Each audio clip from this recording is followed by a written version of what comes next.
The porch light was still on.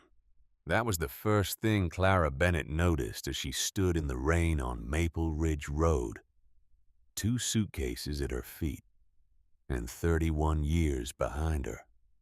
The porch light was still on the same fixture she had chosen from a salvage shop in Black Mountain. The same amber glass she had cleaned with a soft cloth every spring because she liked the way it made the evening look warm.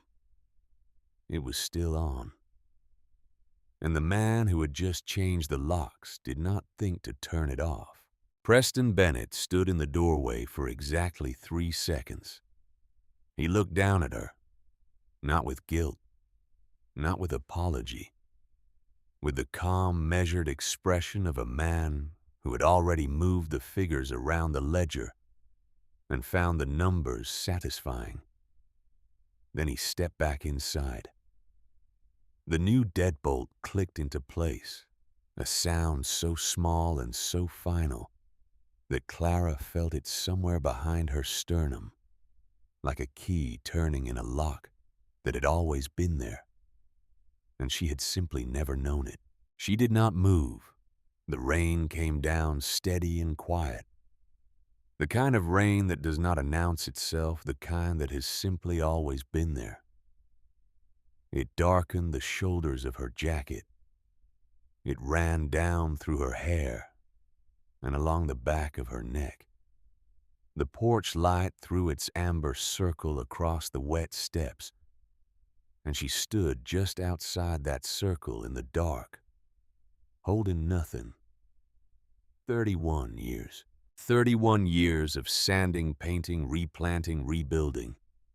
31 years of knowing which floorboards creaked and which window needed an extra push in humid weather, and which corner of the garden flooded if the drainage was not cleared before October.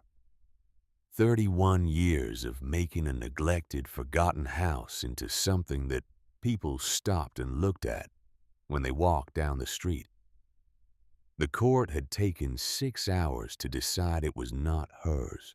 4 days after that night, Clara Bennett drove north out of Asheville up into the Blue Ridge, past Burnsville and onto a gravel road that appeared on no digital map. She was following directions written by hand on a piece of paper by a woman who had been dead for 8 years. She was following them because that woman had never once given her bad directions. When the road ended in a small clearing and a cabin appeared between the trees, Clara understood 2 things at the same time: that her grandmother had been protecting her for far longer than she had known, and that whatever was hidden inside that place was the reason Ruth Whitfield had spent 30 years working in a courthouse and paying very close attention to how the record works. She did not know yet what was under the floor, but she was about to find out, and it was going to change everything. To understand why we have to go back to a wet Thursday afternoon in October of 1994, when Clara Webb, not yet Bennett, sat in a car on Maple Ridge Road in Asheville, North Carolina, and saw something through the rain-streaked windshield that her husband did not see. Preston did not turn off the engine. That small detail matters. He sat behind the wheel and looked at the house at the end of the street. The way a contractor looks at an estimate he already knows he is going to reject. The porch leaned slightly to the left. The white paint had given up in large curling patches. The flower beds had been surrendered to weeds so long ago that the weeds had started to look intentional. He looked at all of it and shook his head with the patient disappointment of a man who considers himself practical. Clara was already out to the car. She climbed the front steps before the realtor, a steady, no-nonsense woman named Diane Marsh, could finish her standard disclaimer about the property needing significant work. Clara touched the old brass doorknob. She looked at the shape of the upstairs windows, the proportions of the porch. the way the roofline sat against the gray sky. She was not seeing it the way a dreamer sees a house. She was seeing it the way a craftsman sees a piece of wood. Not what it was, but what it could become in the right hands. Inside, Preston cataloged problems. Water stains on the ceilings, warped trim around the door frames, a kitchen floor so dull it had forgotten it was ever anything but gray. Clara cataloged the same things and reached different conclusions. The ceiling stains suggested a roof issue that had already been repaired. The stains were old and dry. The warped trim was cosmetic. The kitchen floor was oak underneath years of neglect, and oak does not die easily. When she stepped into the kitchen, she stopped. There was a cabinet door hanging crooked on its hinge. There was a window clouded from years of weather and dust. But the light came through that window at an angle that made the whole room feel inhabited, as though the house had kept a candle burning even when no one was home. Clara stood still for what felt like a long time, but was probably 20 seconds. She placed her hand flat on the old countertop. Some places do not impress you. They recognize you. That night after Preston had said the numbers made no sense for the third time and gone to bed, Clara sat alone at the kitchen table of their small rented duplex. She spread the inspection report in front of her. Beside it were repair estimates, mortgage calculations, and the shortfall in their down payment that she had been quietly trying to solve for 2 weeks.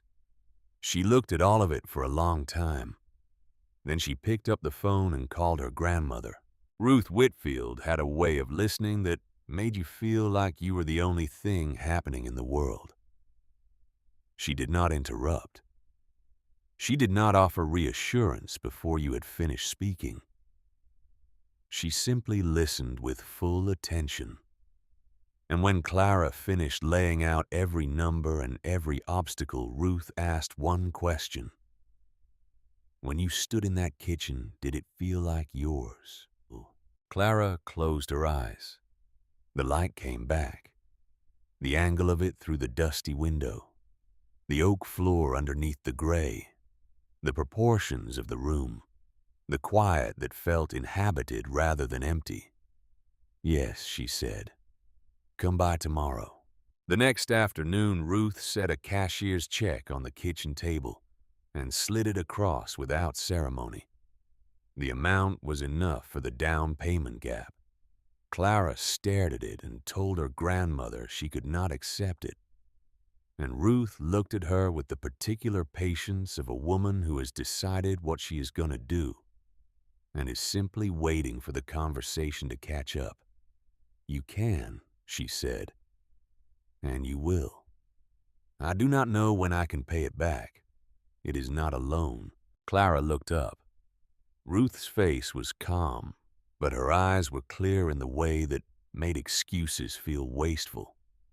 Then Ruth said something she would repeat in different forms over the years, and which would eventually prove to be the most important thing she ever told her granddaughter.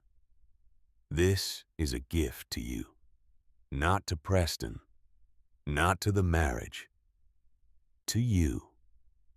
Keep records of everything you contribute to that house. Love may be honest. Paperwork is not always kind. She slid a small folded note across the table. On the outside in blue ink, for the house that already knows your name. Clara almost laughed. She thought her grandmother was being overly careful, the way old women sometimes are carrying caution that belongs to an earlier and harder era. She tucked the note in her pocket and drove home. She did not understand yet that Ruth Whitfield was not being cautious. Ruth was being precise. She had spent 30 years as a clerk in Yancey County Court, filing and stamping every variety of human document. Deeds of sale, divorce decrees, contested wills, bankruptcies. She had watched the legal system operate with complete impartiality, protecting whatever the paperwork said, and only what the paperwork said. She had seen enough to know that the system does not protect truth. It protects the record. And she had already decided before Clara bought the house that she was going to make sure Clara had a record of her own. What Ruth did that same afternoon after Clara drove away was this. She called her own attorney, a retired man she had known from 30 years of courthouse work, and had him help her draft and notarize a formal statement. It was 2 paragraphs long. It was signed and witnessed and properly filed with the county. It said in the precise language that Ruth had spent a career learning to trust that the funds she was providing to her granddaughter, Clara Webb, were a personal family gift, intended solely for Clara's contribution toward the purchase of a specific property in Asheville, North Carolina. That this amount was separate from any marital assets, had not been provided to the marital unit, and represented the private financial contribution of Clara Webb alone. Ruth kept a copy in her wooden box at home. She gave a copy to Thomas Reed, the notary's assistant at the closing office in Marion, who would handle the Maple Ridge Road transaction the following month. She kept the original cashier's check receipt with its memo line reading "Gift to Clara Webb. Residential purchase, separate family contribution, not marital property" in the same folder alongside the notarized statement. She did all of this on the same day she gave Clara the check. Before the house was even purchased. Before there was any sign, any indication, any whisper of a reason to think she would ever need to. That was Ruth Whitfield. That was the kind of woman she was. What happened on Maple Ridge Road over the next 31 years is the kind of thing that is easy to describe in facts and impossible to fully convey in them. Clara stripped the kitchen cabinets down to bare wood and refinished them by hand. She relaid the kitchen floor with terracotta tiles she found at a salvage warehouse in Black Mountain. 300 tiles, no two exactly alike. Their variation creating a surface that looked as though it had always been there. She hired a contractor named Frank Hadley, a blunt and meticulous man from Black Mountain who had been laying floors and building trim since before Clara was born. And he looked at her hand-drawn design and nodded the way experienced craftsmen nod when they see someone who actually knows what they want. She replumbed the drainage in the back garden. She rebuilt the front porch. Every board measured, every joist checked, every piece of hardware chosen for durability rather than appearance. She rescued the dogwood tree in the side yard when the roots began to show signs of rot, reading about treatment and doing the work herself on a Saturday in November, when the temperature dropped unexpectedly, and she worked in her coat with her breath visible in the cold air. She kept every receipt. She logged every expense in a notebook with the date and the vendor and the nature of the work, because her grandmother had told her to, and because it turned out that part of her had understood the warning, even when the rest of her dismissed it. Every few months she would mention a project to Ruth on the phone: the new drainage system in the back garden, the rebuilt chimney flashing the kitchen window she had finally sourced the correct replacement glass for, and Ruth would ask questions. Careful, specific questions, and sometimes ask to see the receipts when Clara came to visit. Clara thought her grandmother was simply interested. Ruth was doing something more deliberate than that. She was filing. She was building. She was adding piece by piece to the record she had started on the day the house was purchased. In those early years, Preston praised Clara openly. He stood in doorways and said she had a rare eye. He invited people over and watched them pause in the entryway and look around with the particular expression of someone trying to identify what makes a space feel alive, and he accepted their admiration with modest grace. He was not lying in those moments. He genuinely appreciated what Clara created. That was how it began, not with malice exactly, but with a man who discovered that someone else's talent was very useful to him, and who began slowly and without ever making a formal decision to treat it as his own. The first time Clara noticed it, she was in the middle of answering a dinner guest's question about the color she had chosen for the dining room walls. She was explaining how she had tested 4 samples and watched the way the light changed each of them throughout the day before deciding. She was about 3 sentences into the answer when Preston stepped in. "We spent a long time getting that right," he said. "You know how it is with these older homes. Everything has to be considered carefully." The guest nodded and turned to Preston. The conversation moved on. Clara sat with her wineglass and said nothing. She noticed. She forgave it. She moved on. That was the order of things. The second time was at a dinner Preston hosted for 2 of his real estate clients. Clara had prepared the house for hours, polished the floors, set the table, cut rosemary from the garden, placed candles where the dining room shadows fell too heavily. During dessert, one of the clients looked around the room and said, "Preston, this house has exactly the feeling you should be creating in your listings." Preston smiled. "That is what I have been trying to teach my team," he said. Clara was holding the coffee pot. Her hands stopped moving for a moment, not long enough for anyone to see, but long enough for something inside her to understand clearly what had just happened. He had not simply accepted a compliment. He had taken a room she made and turned it into evidence of his own professional vision. The following week, he brought home photographs from a listing near Biltmore Forest. The property was expensive and cold, the kind of place that sells square footage rather than feeling. "Help me warm it up," he said. "You know the way you do." Clara worked at the kitchen table until close to midnight. She restructured the brochure, changed the language, softened the photography selections, built a story around the house that allowed potential buyers to imagine themselves actually living in it rather than simply measuring rooms. Preston presented it to the client Monday morning.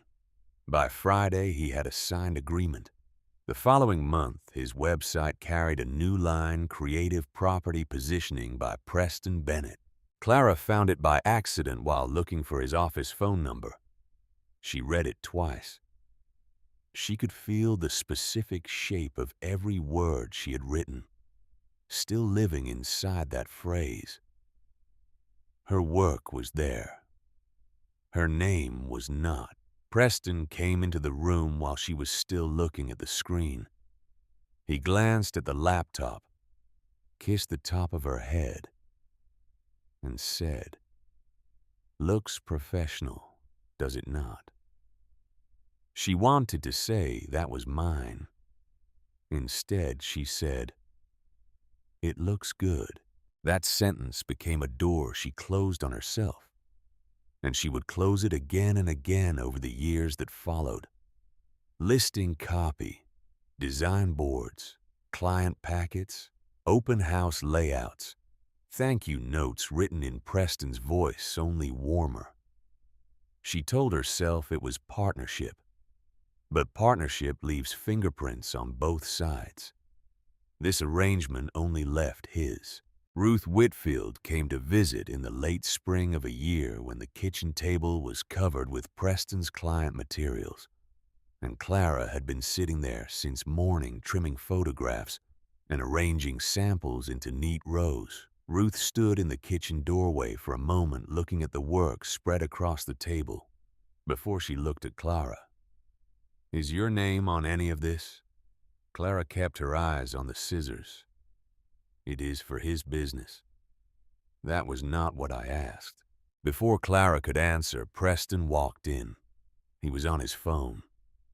He kissed Clara's cheek without looking at the table, then caught Ruth's eye and smiled with the easy warmth he deployed in all professional contexts. "Keeping her busy," he said. "She likes having something useful to do." The word useful landed softly. That was what made it worse. A sharp word you can push back against. A soft one settles into the floor and stays there. Ruth did not argue. She watched Preston leave the room still talking, still carrying his importance around like a briefcase. And after the front door closed, she reached into her purse without a word. She took out an old iron key tied with a loop of blue thread. She placed it in Clara's palm and folded Clara's fingers over it. "There is a cabin past Burnsville," she said. "My name is on the deed. It has nothing to do with your marriage, nothing to do with your joint property. No one, not Preston, not his attorney, will find it by looking through his records." Clara looked down at the key. It was heavier than it looked. "Grandma, why are you giving me this now?" Ruth's expression did not change. "Because a woman should have at least one door in this world that no one else controls." Clara almost smiled. She wanted to say that Preston would never do anything that required her to have a secret door. But the client packet on the table carried no trace of her name. And for the first time, the key did not feel dramatic. It felt like a reasonable precaution from a woman who had watched the legal system operate for 3 decades and drawn her conclusions without sentiment. Ruth was 68 years old when she gave Clara that key. She had known from the afternoon Clara called her about the house that the situation might one day require more than goodwill and good intentions, and the honest work of capable hands.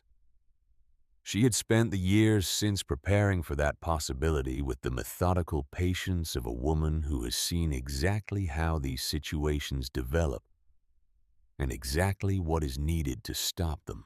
Every receipt Clara had ever mentioned in a phone call, Ruth had asked to see and had quietly copied. Every photograph she had taken of Clara working in the house she had kept and annotated with the date and the nature of the work. She had continued to add to the folder year by year quietly without ever suggesting she was doing anything other than staying interested in her granddaughter's life. She had been building a case for 3 decades, and she had placed everything she built in a tin box in a cabin that Preston Bennett did not know existed. And 3 months before she died, she told Clara exactly where to look. That conversation happened in August of 2017. Clara drove up to Burnsville because Ruth had not sounded well on the phone, and when she arrived, Ruth was sitting near the window with a blanket over her knees, thinner than she had been the previous winter, but watching the world outside with the same quality of attention she had always brought to it, the kind of attention that does not come from having nothing left to notice, but from having decided long ago what matters and made your peace with the rest. They talked about ordinary things for a while. The garden, a dry summer, a listing Preston was proud of that had stayed on the market longer than he expected. Ruth listened and let Clara talk. And then, with the directness that had always been her most reliable quality, she asked, "Has he been putting paperwork in front of you lately?" Clara went still. "For the house? For his business?" "Just routine things."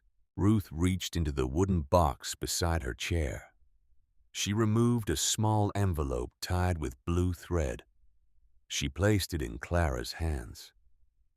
"The cabin key is still yours," she said. But a key may not be enough. Under the kitchen table, third board from the left. It is loose. Leave it loose. What is under it? Something Preston cannot explain away.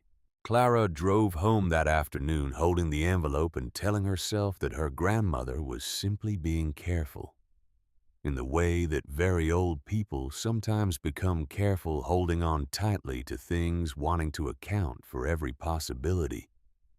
She put the envelope in her cedar chest. She did not open it. 3 months later, Ruth Whitfield died quietly at 91 years old, in the same house she had lived in since before Clara's mother was born. She left behind a small estate, a reputation for precision that everyone who had worked with her at the county court still mentioned years later, and a tin box under a floorboard in a cabin near Burnsville waiting in the dark for the day it would finally be needed. That day came on a Monday morning in April of 2025. Clara was outside pruning the hydrangeas along the south fence. Her gloves were damp from the morning dew. Her knees ached in the way that knees ache when you have been kneeling on the ground for the better part of an hour. And you are 59 years old. And you are doing it because you genuinely cannot imagine leaving the garden untended, even though some part of you has known for weeks that something is coming. The mail carrier handed her the certified envelope and looked away too quickly. That is a small thing, but it matters. There is a specific way that people look away when they are delivering news they know is bad. It is not avoidance exactly. It is something more like respect. An instinct to give a person the privacy of their first moment with a difficult thing. Clara carried the envelope inside and set it on the kitchen table. Preston was in his office on the phone, laughing in the smooth professional register he used when money was on the line.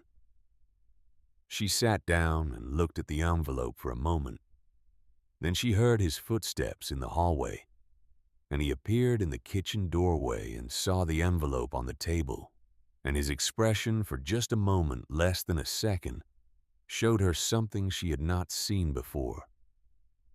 Not guilt, not remorse. The expression of a man who has been waiting for a particular piece to fall into place and has just watched it land exactly where he arranged for it to land. Then the expression was gone, and he was composed again. "I wanted to talk to you before that arrived," he said. "No," Clara said. "You wanted it to arrive before I could ask questions." He did not answer. That silence damaged things that words might not have reached. In the weeks that followed, Clara learned how fast a marriage can become a transaction. The house became an asset. The 31 years became a column of account names, payment records, and legal phrases that had been crafted to sound neutral and functioned as instruments of dispossession. Her attorney, a careful, clear-eyed woman named Lorraine Cole, who worked from a narrow office near downtown Asheville and had the quality of never making the truth sound softer than it was, spread Preston's documents across her desk one afternoon and read through them with an expression that Clara recognized as the controlled version of something more serious. "Some of these signatures gave him more control than you realized," Lorraine said. "The house?" Lorraine nodded slowly. The refinancing in 1998 strengthened his position in the asset structure. The equity adjustment in 2003 made it more explicit. His attorney will argue that his income was the primary financial driver of the property. "I built that house," Clara said. She was not raising her voice. She did not need to. "I do not mean it loosely. I stripped the walls. I sanded the floors. I paid for materials out of my personal account. I helped his business grow so that he could keep paying the mortgage while I was creating everything that made the property worth what it is worth. I believe you, Lorraine said. Then she looked back at the file, and Clara understood. Belief was not evidence. Belief did not enter the courtroom. What entered the courtroom was paper, and the paper said what Preston had spent years arranging for it to say. The hearing took place on a gray morning in Buncombe County. Preston wore a navy suit. Clara wore a black dress she had bought years ago for a funeral, and had never imagined she would wear to watch her own life divided into categories by strangers in a fluorescent room. Marcus Elroy Preston's attorney, a man with the particular confidence of someone who has never lost a case he considered important, spoke first. The language he used was clean and efficient. Primary income, documented payment history, established asset structure, equitable settlement terms. Each phrase moved the needle, and the needle pointed away from Clara. Lorraine presented what she had. Clara's labor, the renovation timeline, the role Clara had played in building Preston's business, the assessments of the property's increase in value over the years of Clara's care. It was all real. It was all true. But the courtroom kept returning to the same questions again and again, like water finding the path of least resistance. Who signed, who paid, whose name appears in the filing?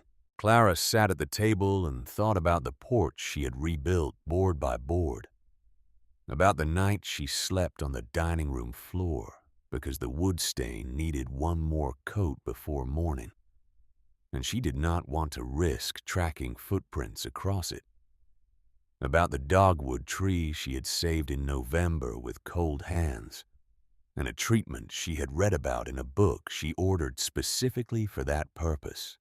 None of it had a line on any legal form. None of it had been witnessed by anyone whose name carried weight in a courtroom. It had simply been done thoroughly and without complaint by a woman who believed that the work itself was enough. When the final terms were announced, she heard them through a strange quiet. Preston would retain the house. Clara would receive a settlement enough to survive on for a period of time, not enough to replace what had been built over 31 years. Afterward, outside on the courthouse steps, Preston was waiting. She had thought for one brief and perhaps naive moment that he might say something true. Instead, he adjusted the cuffs of his jacket and said, "I hope we can both move forward with dignity." Dignity. He did not mean honesty. He meant silence. Clara walked past him without answering. She spent that night in the back bedroom of a house in Weaverville, in a room belonging to a woman from her church named Frances Mills, who had made up the bed with clean sheets and left a lamp burning by the window, and not asked any questions at all. The room was kind, but nothing in it knew her. Not the walls, not the window, not the floor that stayed quiet in all the wrong places. She woke at 2 in the morning and reached for the left side of the bed out of 31 years of habit. Her fingers found empty air. She lay still for a long time. She listened to the sounds of a house that was not hers.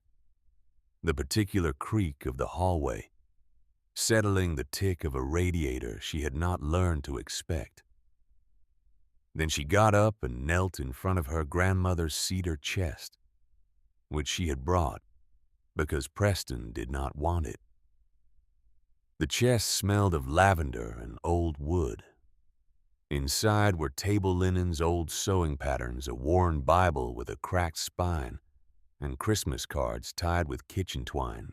And there, pressed against the left corner, was a small envelope, blue thread around it. 5 words on the front in Ruth's handwriting, the letters careful and deliberate as though she had written them knowing they would need to carry weight when you have nowhere left. Clara sat back on her heels and held the envelope for a moment before opening it. Inside was the iron key, darker than she remembered, heavier, in the way that things become heavy when they have been waiting. And behind it, a hand-drawn map on a piece of folded notepaper.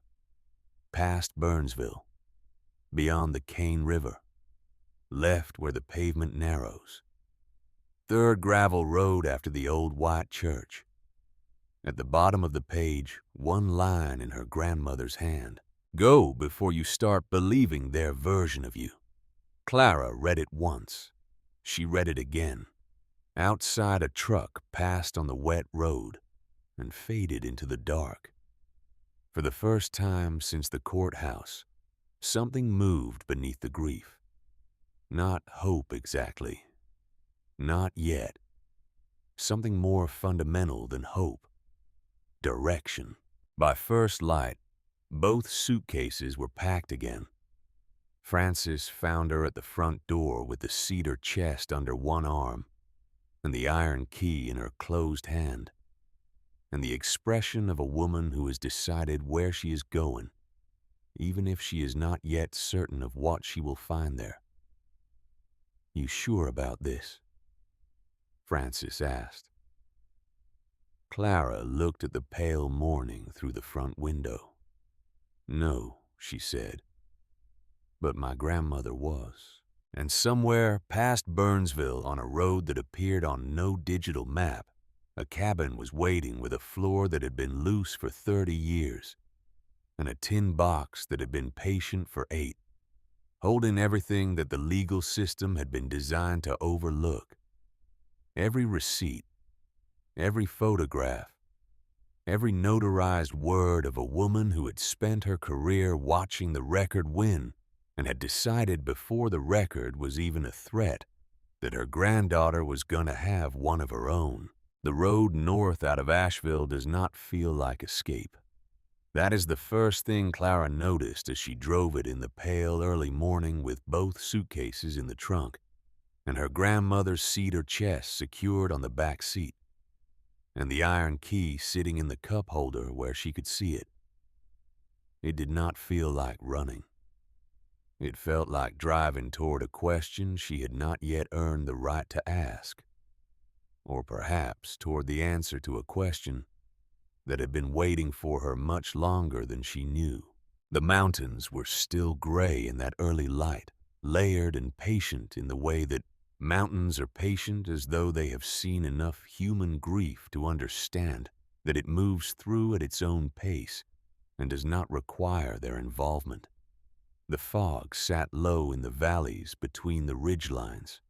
The road narrowed as she went north, peeling away from the commercial stretches and the subdivisions and the familiar infrastructure of the life she had just been removed from, and becoming something simpler and older and more honest about what it was. She checked the key at every traffic light for the first 30 miles, not because she thought it would disappear, because looking at it confirmed something that Ruth had left a door, that the door was real, that the instructions on the hand-drawn map were not a grief-softened hallucination she had constructed in a dark room at 2 a.m.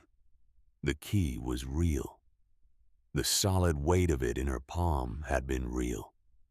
The map was folded in her jacket pocket, and she had already memorized it, but she kept it there anyway, close to her chest, the way you keep the one thing you are not willing to lose. Past Burnsville, the highway gave way to 2-lane roads, and the 2-lane roads gave way to farm tracks, and the farm tracks gave way to forest. Rhododendron crowded the shoulders so thickly that in places the canopy closed overhead, and she was driving through a tunnel of green and shadow. Branches brushed the sides of the car. The cell signal dropped away somewhere around the last gas station and did not return. and for the first time in weeks, there was no attorney, no courthouse, no settlement document waiting to be reviewed, no Preston, no Maple Ridge Road behind its new brass lock. There was only the road, the key, the map, and the sound of gravel beginning to crunch under her tires as she turned onto the third track, past the old white church. The church appeared just after noon. Small and weathered, a clapboard building with a cemetery tilting behind it, on the slope headstones in uneven rows, catching what thin light came through the overcast sky. She slowed as she passed it. The pavement ended without ceremony. The gravel track climbed between walls of rhododendron and old pine, and the car moved up through it carefully, the suspension working over the stone's branches close on both sides. And then after nearly 3 miles, the trees opened. Clara stopped the car at the edge of the clearing and did not move for a long moment. The cabin sat low in the open ground as though it had grown there, rather than been built patient and unremarkable, the kind of structure that survives precisely by not advertising itself. The cedar siding had weathered to a pale silver gray over decades of mountain seasons, each year of rain and cold, and summer heat leaving its mark on the wood until the whole surface had taken on the color of patience itself. The tin roof had been darkened by years of rain, and the slow accumulation of pine needles along its seams, staining it in irregular patterns that followed the angle of the prevailing wind. The front porch had one railing loose on the left side. She noted it with the automatic eye of someone who has spent 30 years reading buildings, calculating what is cosmetic and what is structural, what a Saturday afternoon can address, and what requires more careful attention. 2 front windows were clouded with years of undisturbed dust. Nothing about it invited notice. Nothing about it suggested that what it contained had been carefully arranged and patiently preserved for more than 3 decades. She stepped out of the car. The mountain air was cool and damp and carried the smell of pine and moss and old wood that has survived more winters than anyone has thought to thank it for. The ground was soft underfoot, a layer of fallen leaves making her footsteps almost silent. She crossed to the porch and stood for a moment with her hand on the railing, the loose one on the left, which moved about an inch before finding resistance. She tested the way the boards flexed under her weight. They were still sound, just weathered. She assessed all of it the way she had always assessed everything, cataloging and calculating, because that was how her mind had always worked. Because she had spent 30 years looking at structures and understanding what they needed. Because that particular skill does not stop operating just because a court has told you that it belongs to someone else.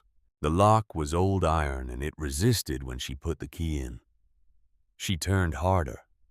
The mechanism inside made a sound like something partially rusted, and then it gave and the door swung inward on hinges that had not moved in years, exhaling a breath of cold cedar and closed up dark into the afternoon air. Clara stood in the doorway and looked. One main room, a stone fireplace on the far wall with a lintel of rough-hewn timber, and a layer of gray ash sitting cold in the grate. A narrow bed against the wall beneath the east window, a wool blanket folded at its foot, a rocking chair positioned near the south window to catch the light, shelves along one wall holding mason jars, short candles, pieces of folded cloth, and there, centered under the south-facing window, positioned to receive what afternoon light came through the clouded glass, Ruth Whitfield's kitchen table, plain wood, A surface crossed with small scars from years of genuine use knife marks near one corner. A pale ring from an old cup. A crescent-shaped burn near the edge that Clara did not remember and could not place some story the table had absorbed that she would never fully know. 2 chairs waited on either side of it, solid and unhurried. Clara stepped inside and pulled the door closed behind her. The cabin smelled of cedar and cold ash, and something faintly sweet. Beneath both of those, lavender possibly, or the particular quality of air that has been held quietly inside old wood for a very long time. She stood still and let the silence settle around her. It was a different quality of silence than she had known in the weeks since the hearing. That silence had been the silence of interruption, of absence of a life suddenly and forcibly halted. This was the silence of a place that had never learned to be noisy, a silence that had been there before she arrived, and would be there long after she left, patient and complete. She walked the perimeter of the room slowly. She ran her hand along the shelves across the curved back of the rocking chair over the footboard of the narrow bed. She came to the table and stood beside it, and looked at the scars in the surface for a long time, the evidence of a life lived at this particular piece of wood. Then she sat down in one of the chairs and let the stillness settle into her the way warmth settles into a cold room, gradually from the edges inward, filling the spaces that had been empty. For a few minutes she thought this was the whole of what Ruth had sent her here for. A place to breathe. A place where the walls had never learned Preston's name. A place where no one needed her to be composed or grateful or reasonable. She sat in the chair and let herself be completely still, and it was almost enough. Then her eyes dropped to the floor beneath the table. The floorboards ran unevenly across the room. The natural irregularity of construction, done by handboards laid and settling over decades into their own particular arrangement. Most of them were tied against each other, fitting the way things fit when they have had sufficient time to find their position. One was not. Third from the left under the table, just as Ruth had said in a room in Burnsville that had smelled of peppermint tea and old books years ago, in what had felt at the time like an overabundance of caution. Third board from the left. It is loose. Leave it loose. The cabin seemed to hold its breath. Clara lowered herself from the chair to the floor. Her knees pressed into the dust. She could feel the grain of the boards through the fabric of her jeans. She reached under the table and found the edge of the third board and pressed it slightly, testing, and it moved. It tilted up on one end with the ease of something that had been designed to be opened, not something that had simply worked loose through settling or age. She lifted it. The space beneath was shallow, perhaps 4 inches deep, carefully lined with old newspaper. The date on the nearest page was October 1989, and resting in that space, wrapped in a piece of oilcloth that had been folded and tucked with the precision of someone who expected it to remain there for a long time, a tin box. Clara reached in and lifted it out slowly. It was lighter than she expected and heavier than it looked. The specific contradiction that belongs to things carrying heavy meaning in a small container. She set it on the floor beside her and looked at it for a moment. Then she took the iron key from her pocket, the same key that had opened the cabin door, and tried it in the lock on instinct. The lock turned. The box opened with a sound she felt more than heard. A small click, a small release, and then the world went very still. Not the dust in the thin light. Not the light itself coming through the south window. Not Clara. She looked at what Ruth Whitfield had placed in this box and carried to this cabin and hidden under this floor and spent years keeping safe. No jewelry, no cash, no bundle of sentiment tied with ribbon. A blue folder faded at the corners and soft along the edges from age, tied with a length of white string. Across the front, 7 words in her grandmother's handwriting written in the careful, deliberate script of someone who understood that what they were writing might one day be read in a moment of great need, and who wanted the words to be absolutely clear for the house they may try to take. Clara untied the string with steady hands. The folder opened to a letter. Ruth's handwriting across 2 pages slower than Clara remembered it being in earlier years, but still firm. Still controlled the hand of a woman who is setting down something she has thought about for a long time, and is now committing to paper in exactly the order she intends. My Clara, if you are reading this, someone has made you feel that the life you built can be taken from you, because your name was not placed where it should have been. I could not make you see Preston clearly before you were ready. A woman has to arrive at that understanding in her own time. And I knew better than to try to rush yours. But I could keep records. I could keep proof. I could make sure that when memory was not enough, and I knew from 30 years in that courthouse that memory is often not enough, there would be something else.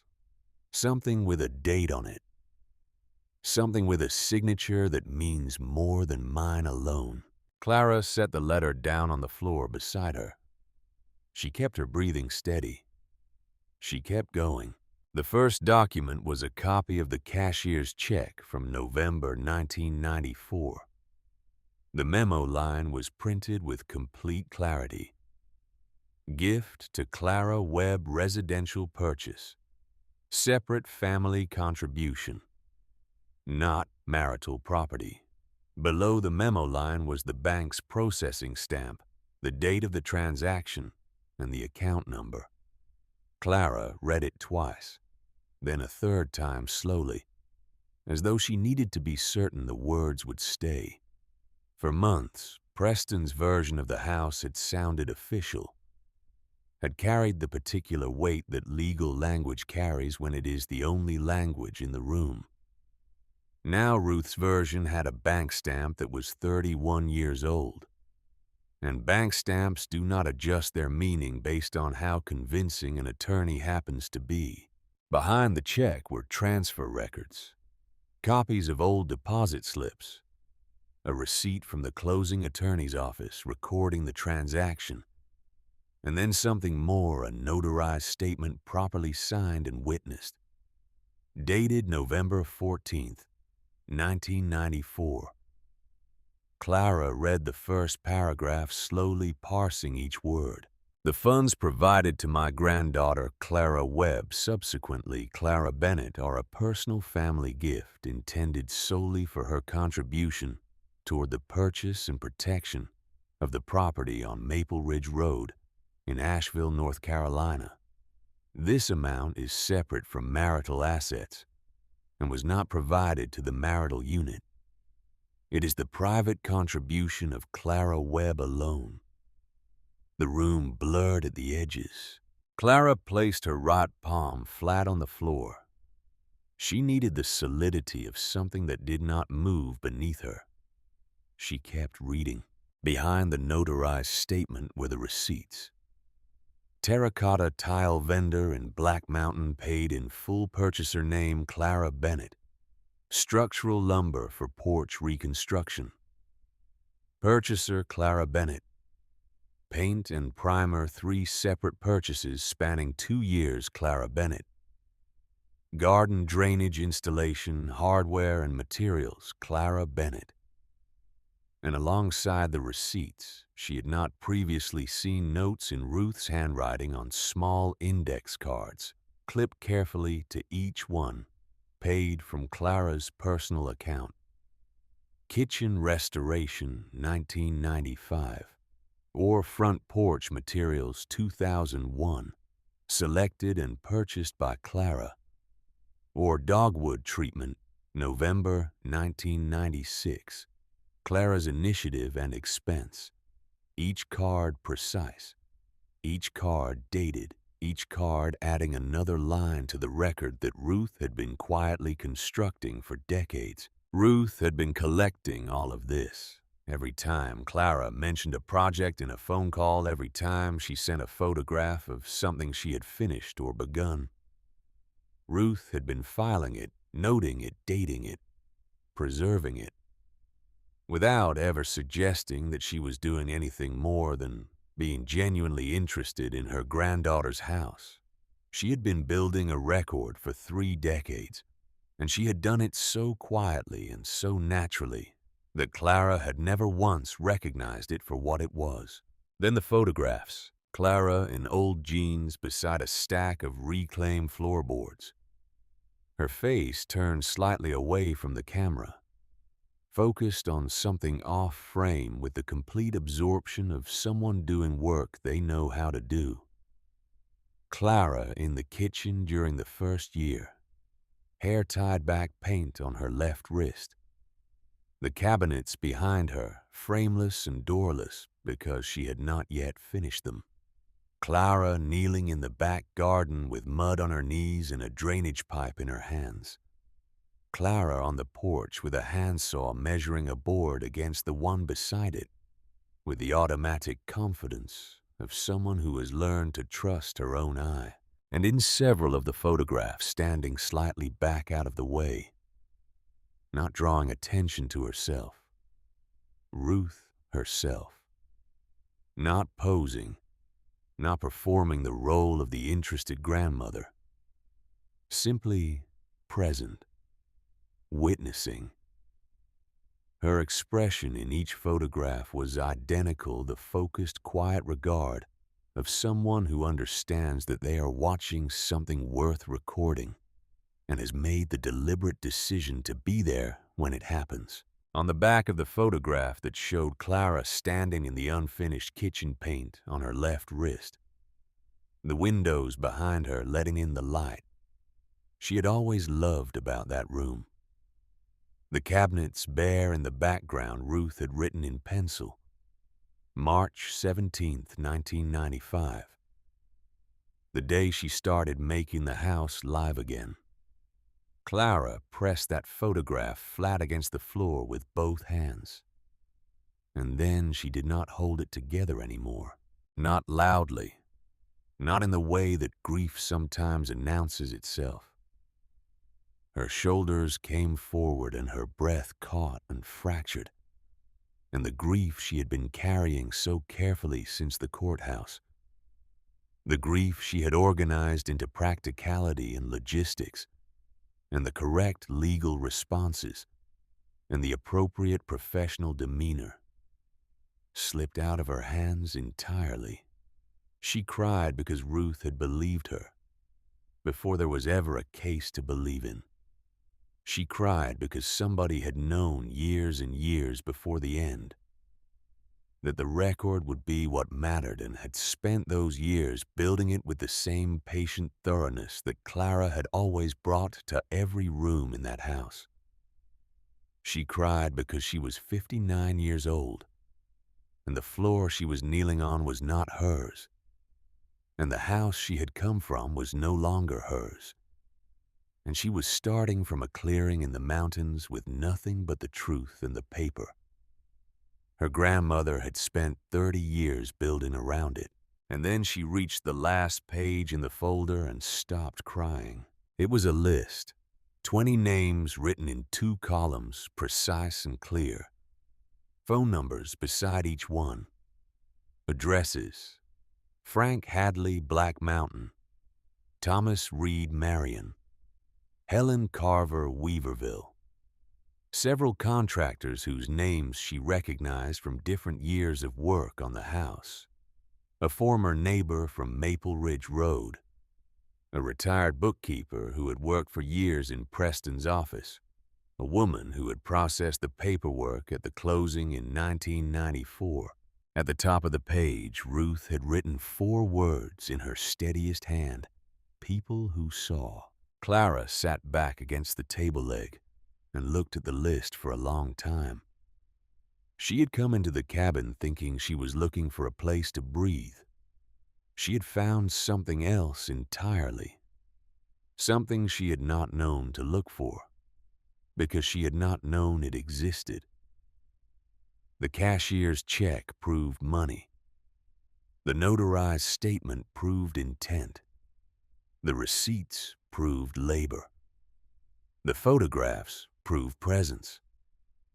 But the names meant she might not have to stand alone in a room and say, "I built this." The names meant there were other people in the world who could say it with her. She reached for her phone. The screen showed no signal. Not one bar. Not even the indicator that means the phone is searching and has not yet given up. Nothing. Clara almost laughed, not bitterly, but with something that was almost relief. Of course. Not here. Not yet. Ruth had chosen this location with care, and one of the things she had chosen carefully was its distance from everything that had been trying to reach Clara for the past several weeks. So she gathered every page with both hands and placed them back in the blue folder. In the order she had found them, handling each one carefully, the way you handle something that has waited a long time and deserves to be treated with the respect that waiting earns. She tied the white string. She closed the tin box.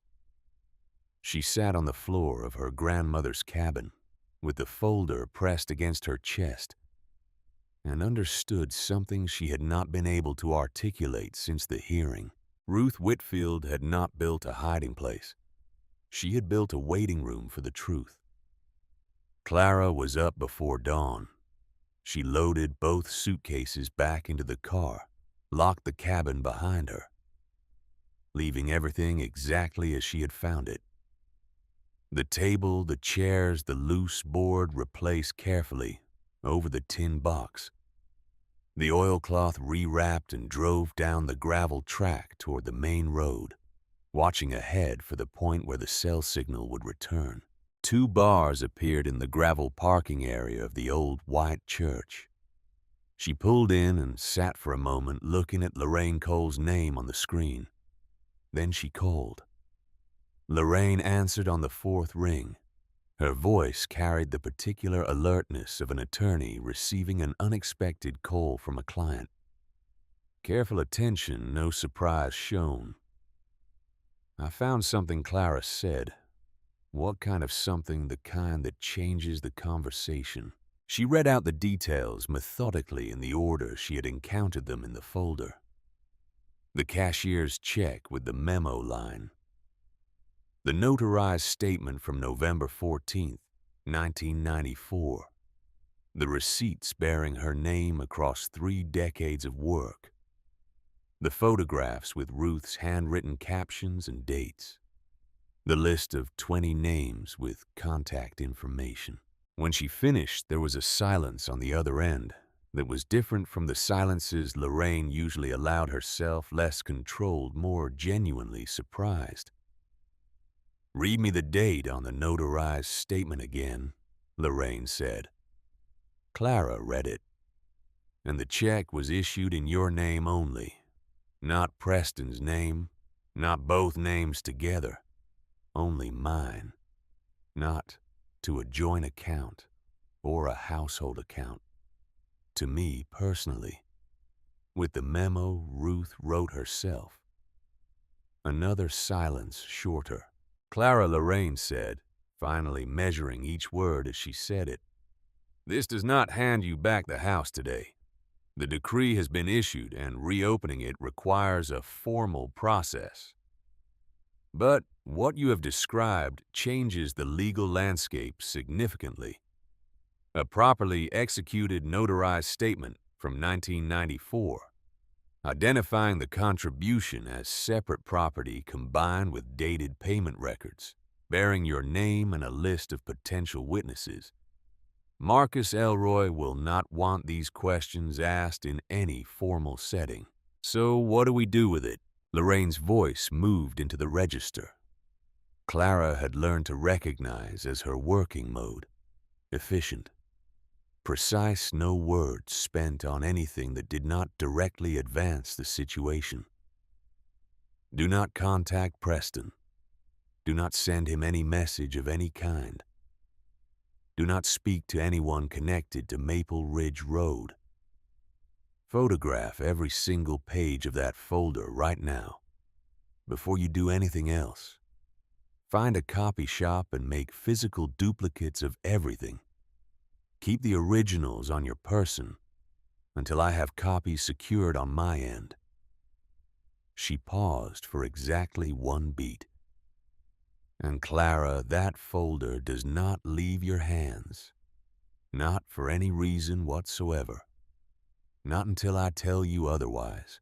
There was a copy shop in Burnsville, small and plain and reliable.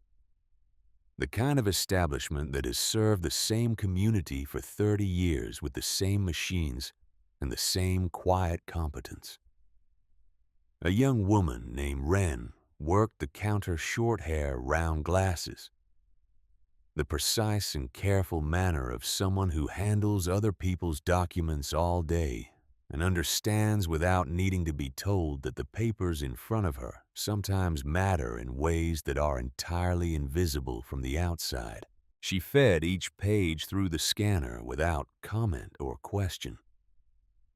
The scan light moved across Ruth's letter, over the cashier's check, over the notarized statement with its formal language and its witness signatures. Then it moved across the photograph of Clara standing in the unfinished kitchen.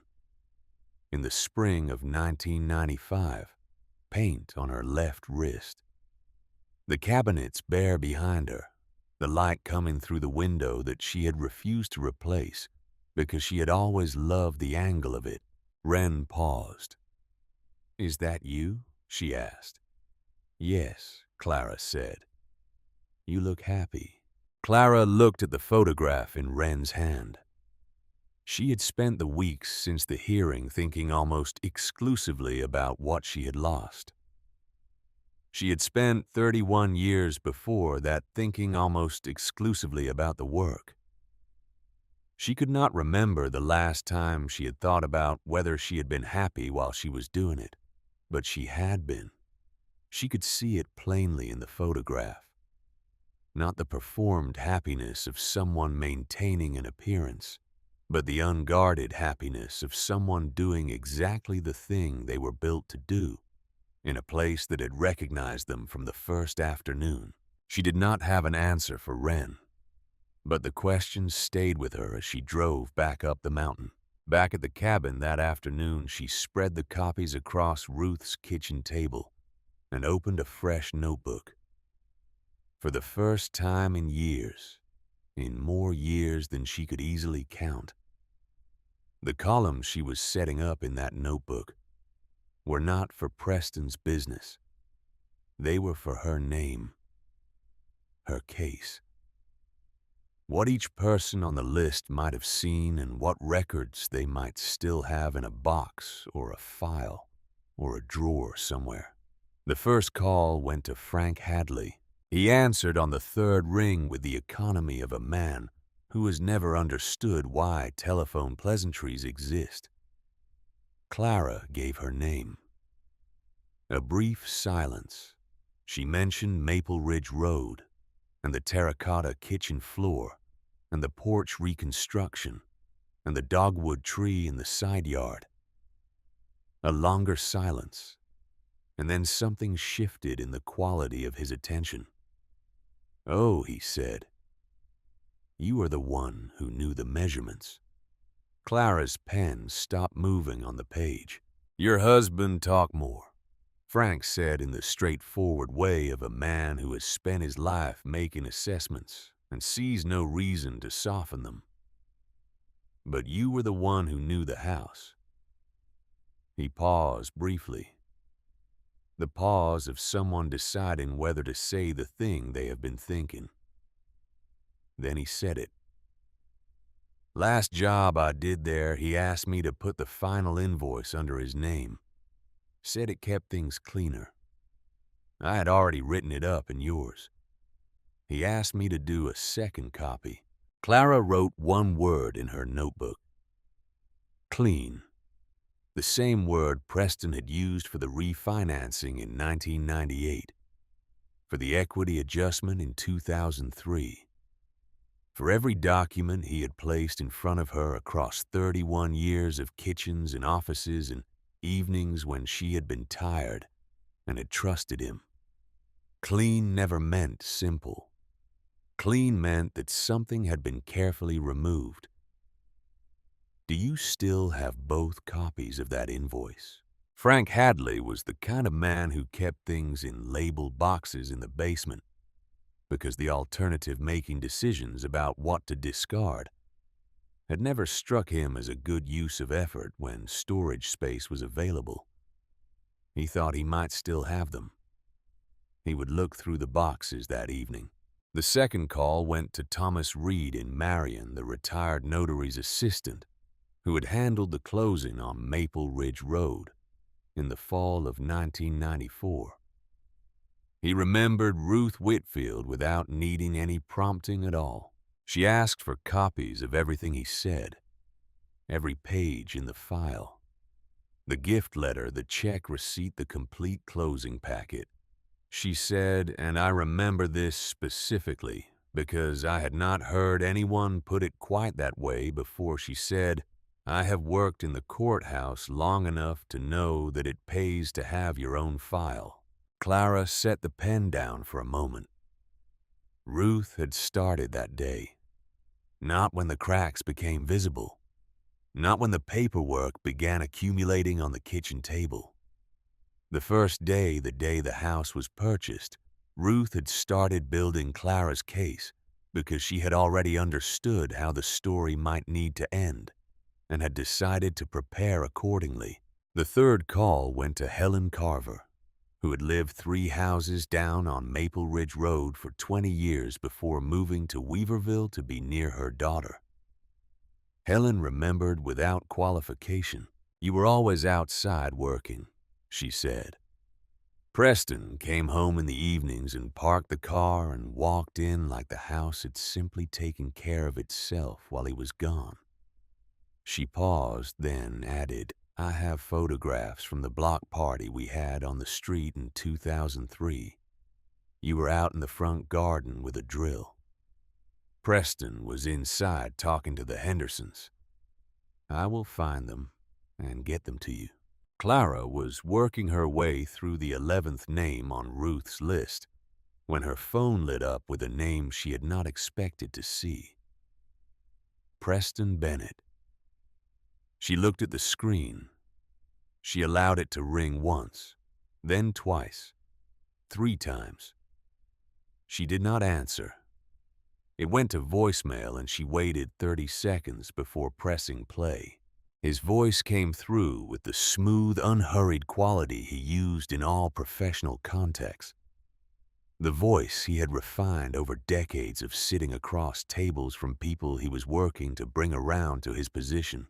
Clara, he said, I understand you have been contacting people about Maple Ridge Road. I am not sure what you are hoping to find. The settlement has been finalized. I would hate to see you spend what little you have left pursuing something that is not going to change the outcome. He let a brief pause land exactly where he intended it to land.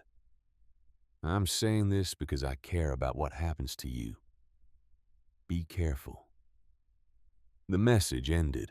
Clara sat at her grandmother's table in the mountain quiet and held the phone in her hand and thought about a single specific problem with complete attention.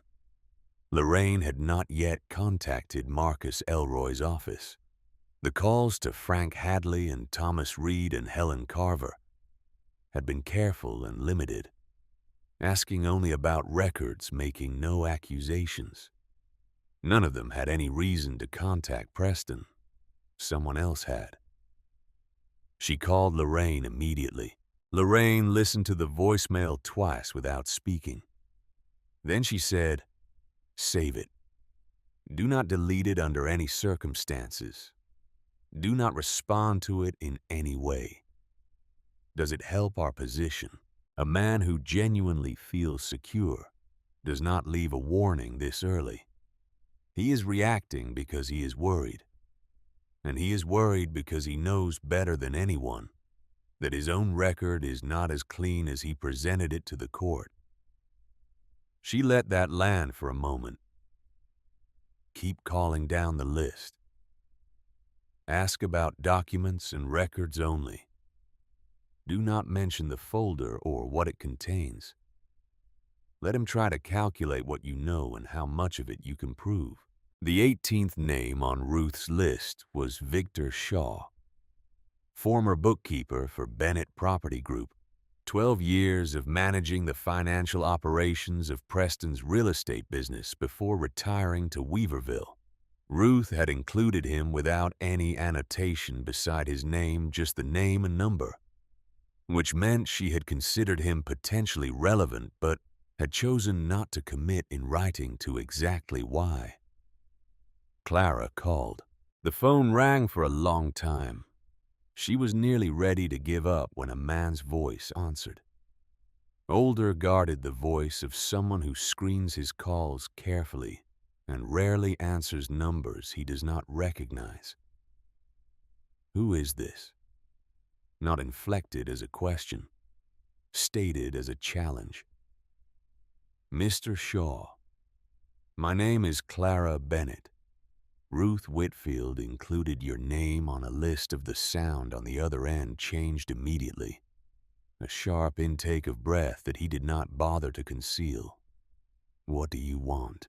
I wanted to ask about your time working with Bennett Property Group, about certain financial records from. I have nothing to say to you. Do not call this number again. The line went dead. Clara looked at the phone in her hand. Victor Shaw had not been surprised. He had been alarmed, and the alarm was not the alarm of a man caught off guard by an unexpected call. It was the specific alarm of a man who had been waiting for a call he did not want to receive. He had known she was making calls before she made this one. He had been warned, which meant he had already made his own call. And Preston had received that warning before Clara had worked her way down to name number 18 on the list. Victor Shaw was the connection. He had stayed in contact with Preston after leaving the business, and when word reached him that Clara was gathering witnesses, he had picked up the phone and given Preston exactly the early warning that had produced that voicemail. She called Thomas Reed back and asked him a different question. Not about Ruth or the closing documents, but about whether anyone else had ever contacted him in the years since 1994, to ask about the records from the Maple Ridge Road purchase. Thomas Reed was quiet for a moment, thinking back. About 11 years ago, he said at last, 2014, I believe.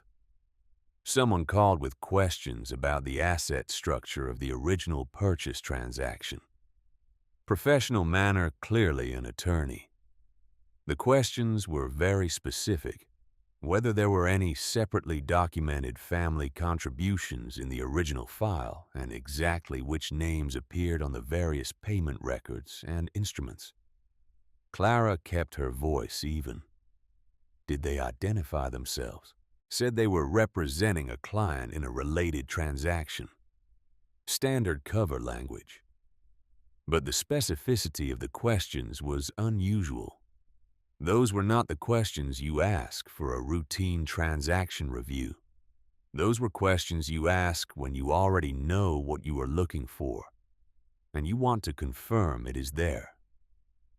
Did you tell them what the file contained?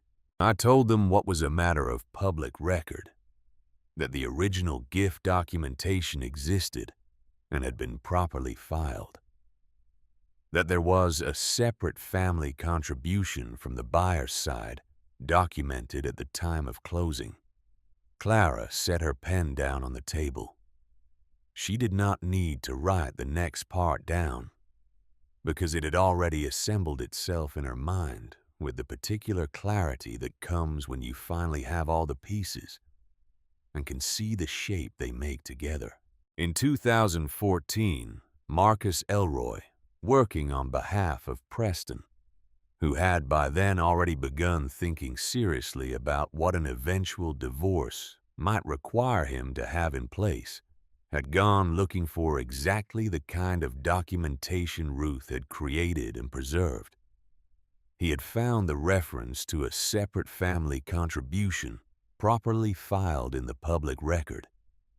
He had understood immediately what that contribution represented as a vulnerability in Preston's position in any future division of assets.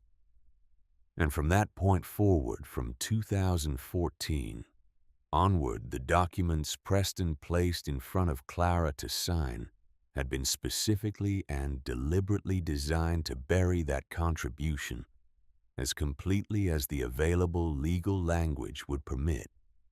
Each document had been crafted not with the aim of making things administratively simpler, as Preston had always claimed, but with the aim of layering over the record that Ruth had built until it was no longer visible.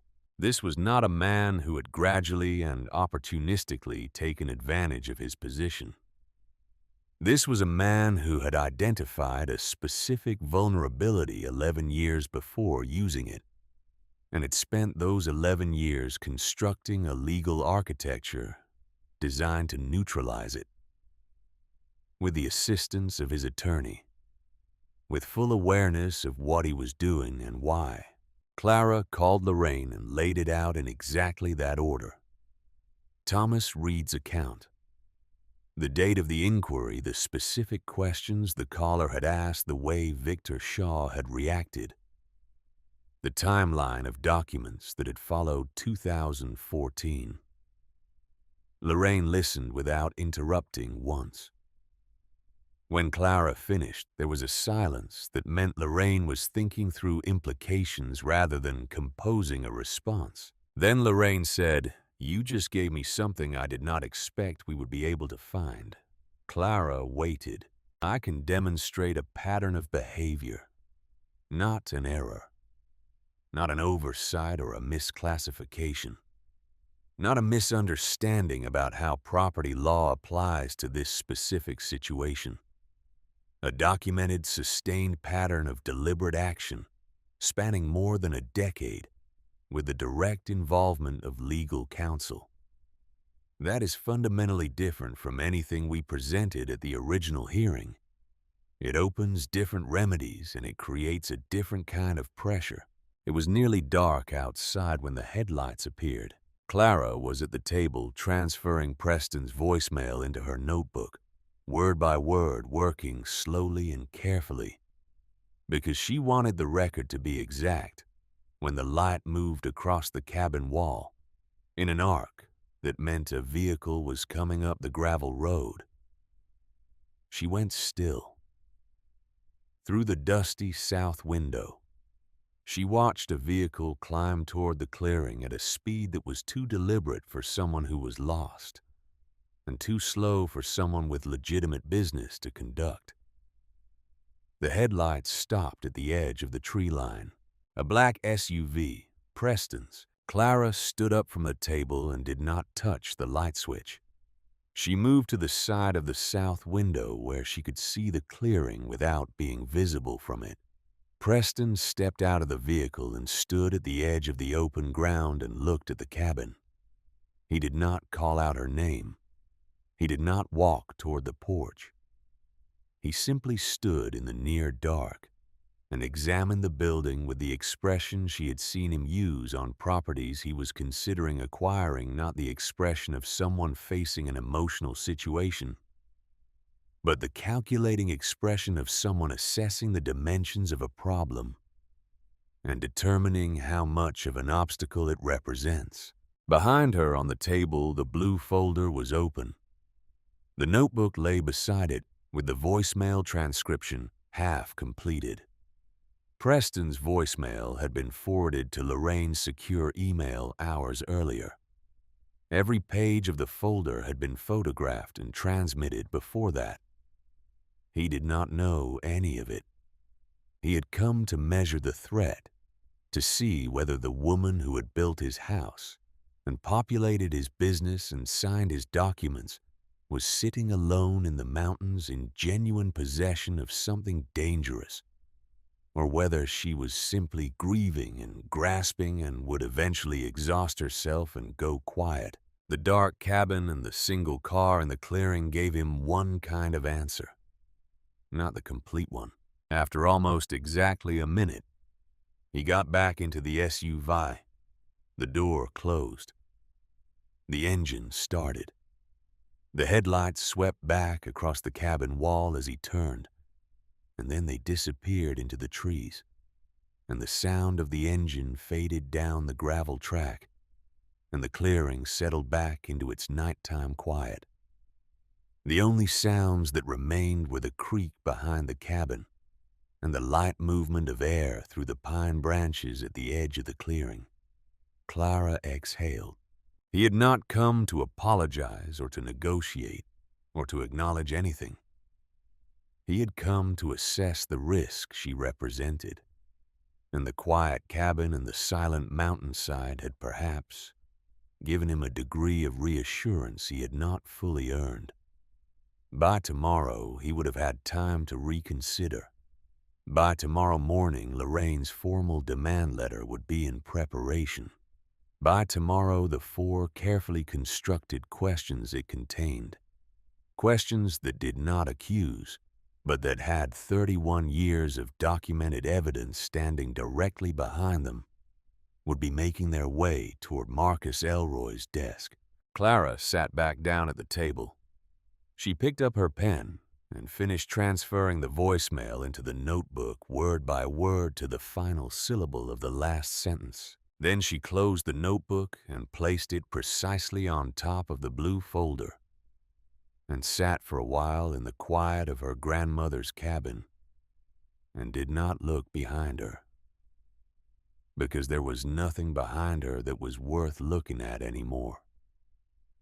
Everything that mattered was on the table in front of her, and in the morning it was going to speak louder than anything Preston Bennett had arranged for any room to say.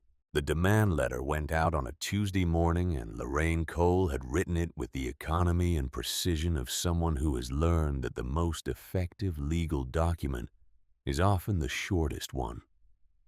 The one that says exactly what it needs to say and trusts the facts to do the work that rhetoric cannot. It was not an accusation. That was its entire power. It was 4 questions formally addressed to Marcus Elroy at his office on Lexington Avenue in Asheville, transmitted through the proper channels with copies filed where they needed to be. And it asked the kinds of questions that a man who has spent more than a decade constructing a careful legal architecture does not want to see posed in writing, because written questions require written answers.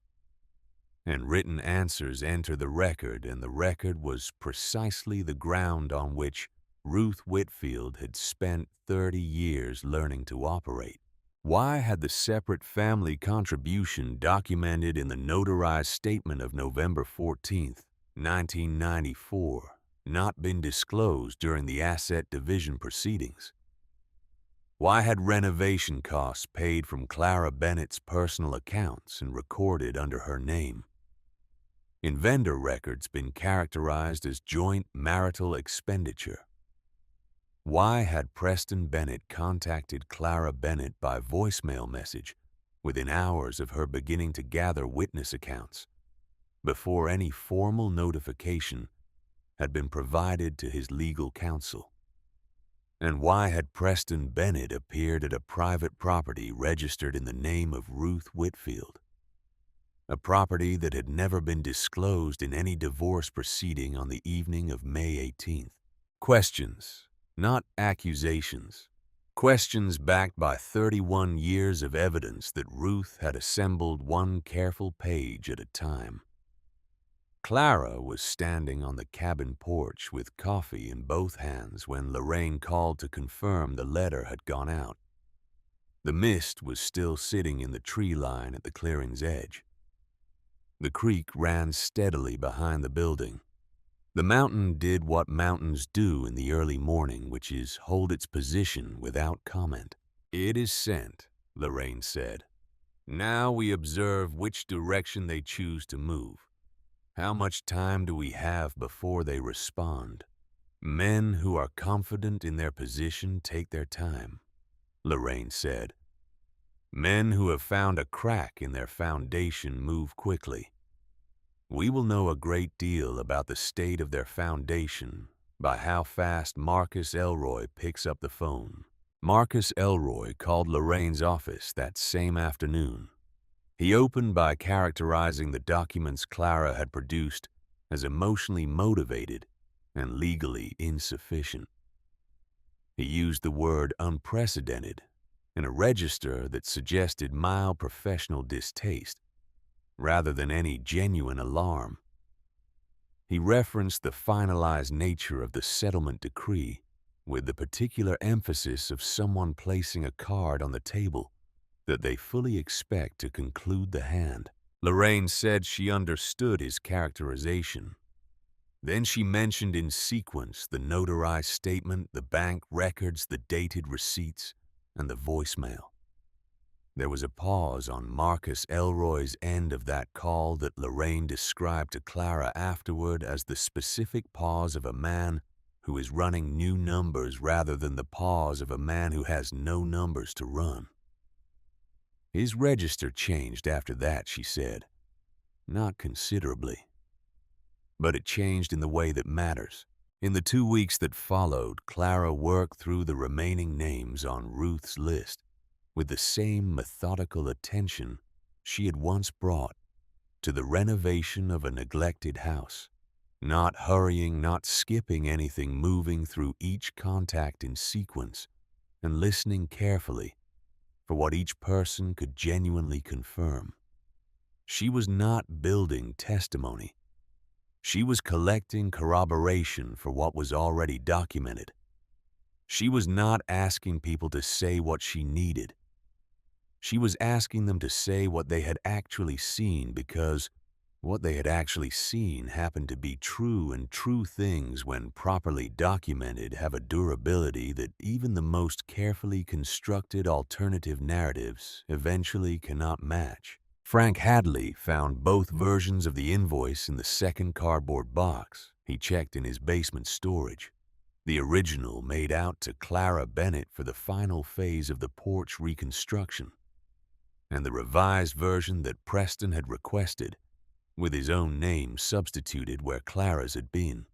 Frank had kept them clipped together in the same folder, because his organizational philosophy had always been that keeping everything was simpler than deciding what to discard.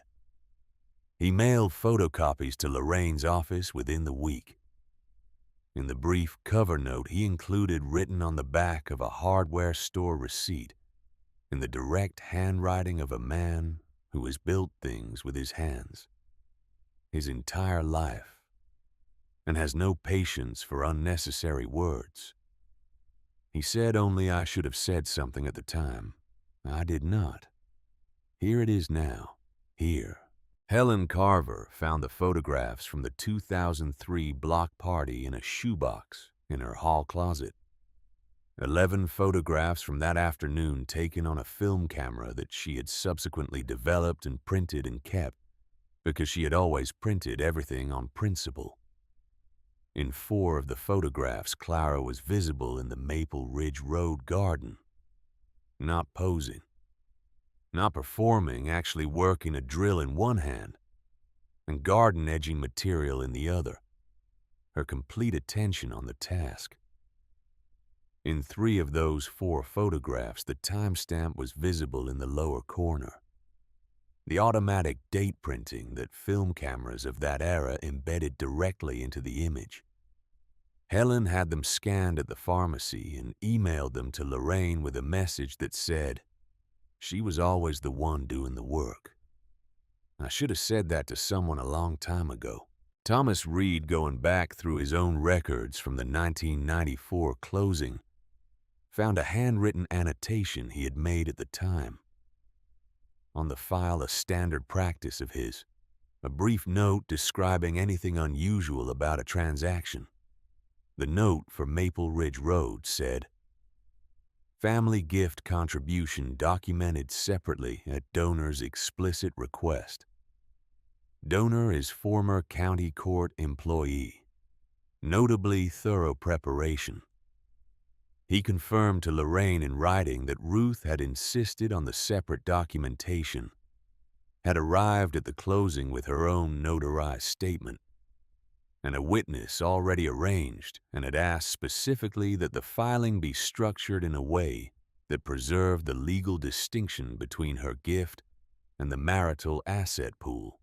Ruth had known exactly what she needed and had asked for it precisely, and Thomas Reed had noted it at the time because in 30 years of handling real estate closings, he had not once encountered a family member who arrived with their own notarized statement already prepared and witnessed. The picture was no longer becoming clearer. It was clear. The remaining question was whether the documentation was sufficient to force a different conversation. And then Lorraine called on a Thursday afternoon with the piece that answered that question. "I have the request log from the Marion Notary Office," she said. The formal inquiry made in August 2014 regarding the asset structure of the original Maple Ridge Road purchase transaction. The requesting entity is identified in the log. It is Elroy and Associates. Clara set her pen down on the table. Marcus Elroy went looking for Ruth's documentation. In 2014, Lorraine continued with the careful deliberateness of someone building an argument piece by piece. He would have found exactly what Thomas Reed's notes described: a properly filed separate family contribution that represented a significant vulnerability in Preston's position in any future division of marital assets. From that point forward, every document Preston asked you to sign: the 2015 adjustment, the 2016 correction, the 2018 restructuring, was designed not to simplify the administration of your shared finances, but to systematically bury the very piece of the record that Marcus Elroy had identified 11 years before the divorce was filed. Clara did not speak for a moment. So this was not something that grew over time. It was planned from the beginning. It was planned from the moment Marcus Elroy made that call to Marion in August 2014. And it was executed with legal assistance across more than a decade. That is a fundamentally different matter from what we were able to present at the original hearing. It opens remedies we did not previously have access to. What remedies? It means Lorraine said that I am going to request a settlement conference, and I am going to enter that conference with a notarized statement from 1994 bank records, dated purchase receipts in your name, 2 versions of the same contractor invoice, time-stamped photographic evidence, witness statements, a voicemail and documentary proof that opposing counsel personally investigated the vulnerability he subsequently spent 11 years helping to obscure. She paused for one measured beat. It means that Preston Bennett and Marcus Elroy are going to be asked questions that they have not prepared answers for, not in a courtroom where procedures constrain what can be raised, in a conference room where they can choose how to respond, and where that choice itself becomes part of the record regardless of what they decide. The settlement conference took place in a building on Pack Square in Asheville that housed several law firms and a mediation service, and had the specific institutional quality of a place where difficult matters are resolved without ceremony or sentiment.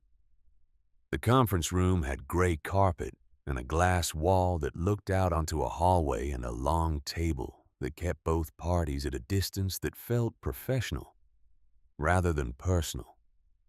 The table's surface was polished to the point where Clara could see the blurred shapes of her own hands reflected when she looked down.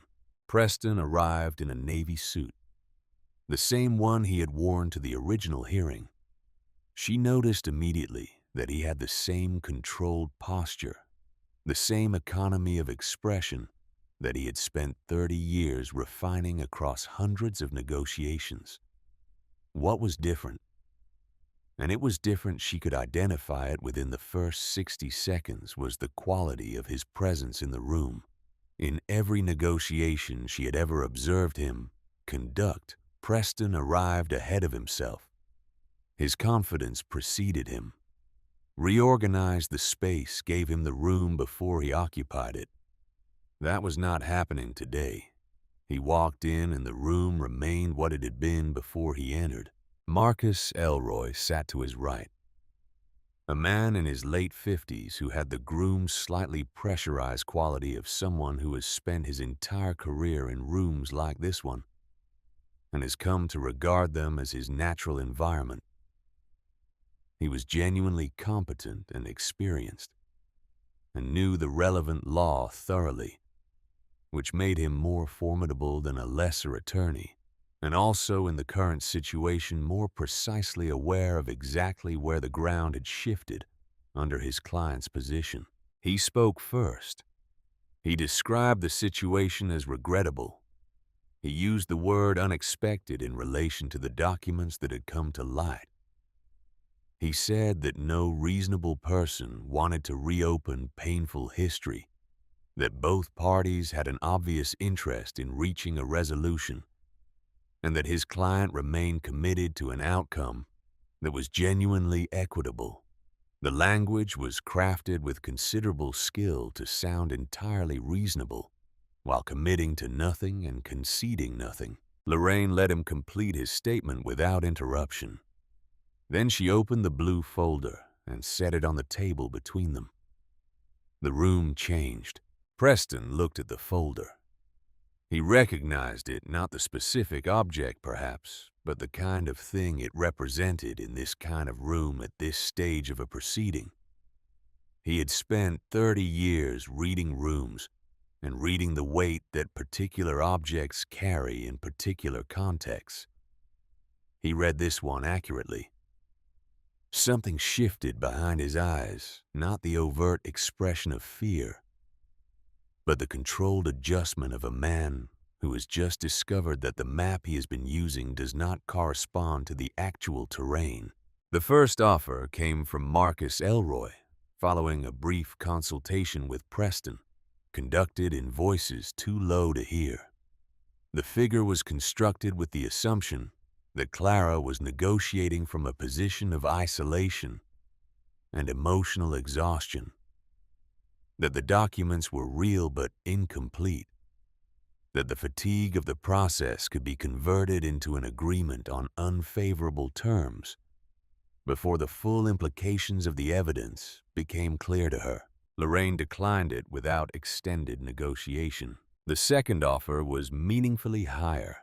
Lorraine reviewed it, made 2 precise notes on her legal pad, and declined again.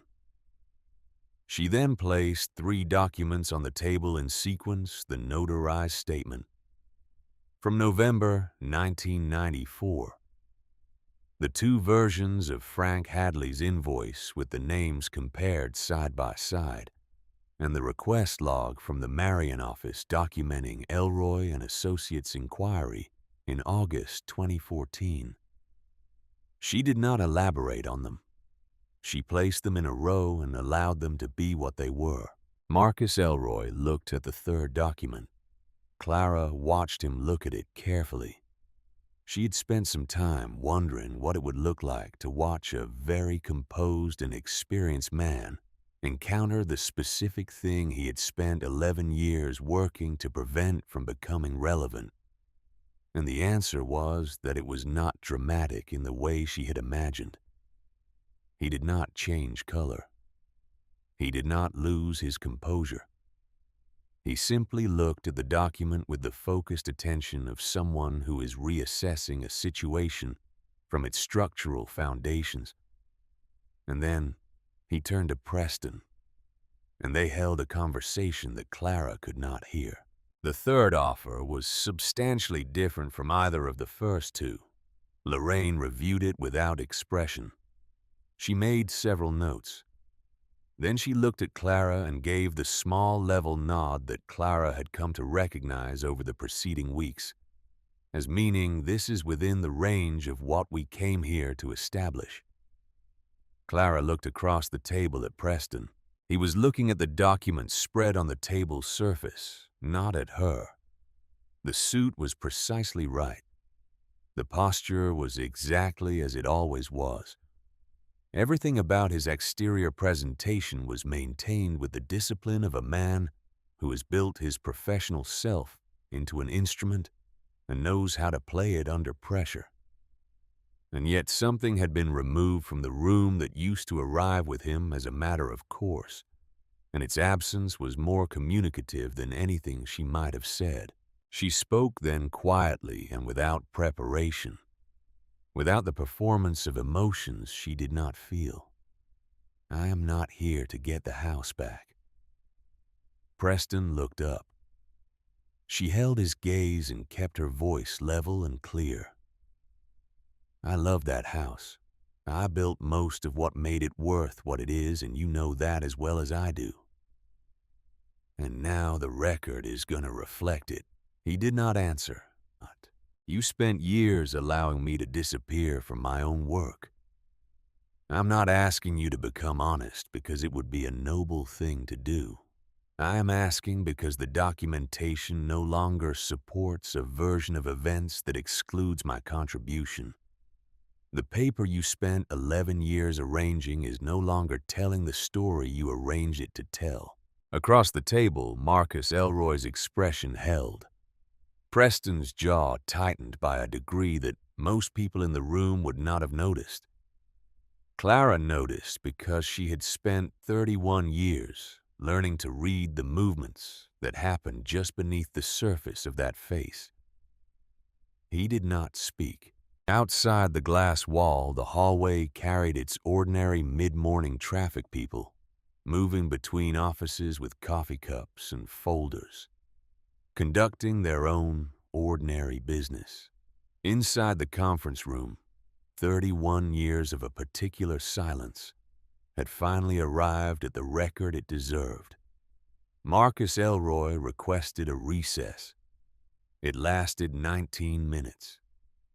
When they returned, the fourth offer was on the table. The final settlement agreement arrived 8 days later, drafted by Lorraine's office and reviewed and revised twice before both parties signed. Clara sat with it at Ruth's kitchen table in the cabin on a quiet afternoon, the same table, the same light from the south window, the same creak audible behind the walls, and read every word of it before she touched the pen. It did not give her back the years. That was never something any document could accomplish. It did not restore the nights she had worked while Preston accumulated the credit, or the mornings she had spent acquiring skills that the official record of her marriage had chosen not to acknowledge. It did not return the younger woman who had stood in that kitchen in 1995 with paint on her left wrist and believed without any particular reason to doubt it that the honest and visible work of her hands would always speak clearly enough for itself. But it accomplished three things that were real, and that would remain in the record permanently beyond any future revision or reclassification. It provided financial compensation for Ruth Whitfield's separate family gift, formally recognized, specifically named, acknowledged as a contribution that had belonged to Clara alone and had never in any legal sense been marital property. It provided compensation for the documented restoration costs and the measurable value added to the Maple Ridge Road property, calculated from the records Ruth had preserved and the receipts that bore Clara's name. And it contained one sentence, a single sentence that had been negotiated word by word over the course of two separate review sessions that Lorraine had identified from very early in the process as the element worth fighting for, above any specific financial figure, because it was the element that could not be quietly adjusted or gradually reclassified or simply allowed to fade from significance over time. Clara Bennett made substantial documented contributions to the acquisition restoration and increased value of the property at Maple Ridge Road. Her name, her work, in the legal record, permanently and without qualification. Preston signed first. His hand moved across the page with the smooth efficiency of a man who signs documents as a professional matter and brings no emotion to the mechanics of it. Marcus Elroy initialed the designated lines. Then Lorraine slid the agreement across to Clara, and Clara picked up the pen, and her hand was completely steady. In the hallway outside the conference room, the building had gone quiet between appointments. Preston was standing near the elevator when Clara came out, and for a moment the layout of the corridor placed them in a proximity that neither of them had sought. He was looking at the elevator doors. He did not look at her. She walked past him. There was nothing she wanted to say that the document had not already expressed more permanently than words could manage. There was no version of a final exchange that would add anything to what had just been established on paper and in the record. Some things conclude without requiring a closing statement. The silence between them in that hallway was not the silence of something unresolved. It was the silence of something that had been finished completely, and without remainder, the way a well-built room is finished. Nothing left undone, nothing left to add. She drove back to the cabin. In the weeks that followed, people she cared about raised the question she had anticipated. Francis Mills raised it gently in a phone call. Lorraine raised it carefully during their final meeting. Helen Carver, who had become something genuinely close to a friend through the course of all of this, asked it directly. Did Clara want to push for the house? Did she want to go back and stand in those rooms with the full weight of what she now had? Did she want to reclaim the place itself? Clara considered it honestly. Then, one afternoon, she drove south on the highway and took the exit for Maple Ridge Road, and slowed as she came down the street. The dogwood was in bloom, the pale purple that she had waited for every spring for 31 years, never quite managing to take it for granted. The front porch had been freshly painted. The new brass lock caught the afternoon light in the particular way that new hardware does. The house looked maintained and entirely indifferent, the way houses look when they have been reduced from homes to assets. The pain came up in her chest, and she let it come. She did not try to redirect it or rationalize it or reframe it into something less uncomfortable. It was real pain, honestly earned, and it was allowed to exist. After a moment, it settled. Not gone, not resolved, but no longer in the position of authority it had occupied since the courthouse. Maple Ridge Road had been hers. Then it had become the place where she had learned the particular and corrosive discipline of disappearing from her own work. She had not spent the last several weeks fighting for the record so that she could return to a place that had taught her that particular skill. She had fought for it because her name deserved to exist in the story of her own life, and because Ruth had built the means for that to happen, and she was not willing to let it go unused. She drove past the house without stopping, north on the highway, up into the mountains, down the gravel track past the old white church. The cabin needed real work, and she began it in the order that made structural sense, because that was always how she had approached any building. The roof, first she hired 2 men from Spruce Pine who came recommended by people who had worked with them and knew what they were getting. They reset the flashing along the ridge, replaced 7 damaged sections of the tin roof, and sealed every seam before the next rain came. The porch followed the loose railing on the left side, rebuilt properly from the base. 3 deteriorated boards replaced the entire surface, treated against future weathering. The kitchen window that had been stuck halfway was a matter of the frame having swelled and settled unevenly over years of mountain moisture. She removed it entirely, planed the frame back to true, reinstalled the window, and it opened and closed without resistance. The old cook stove that had been in the cabin since before Clara could remember went out.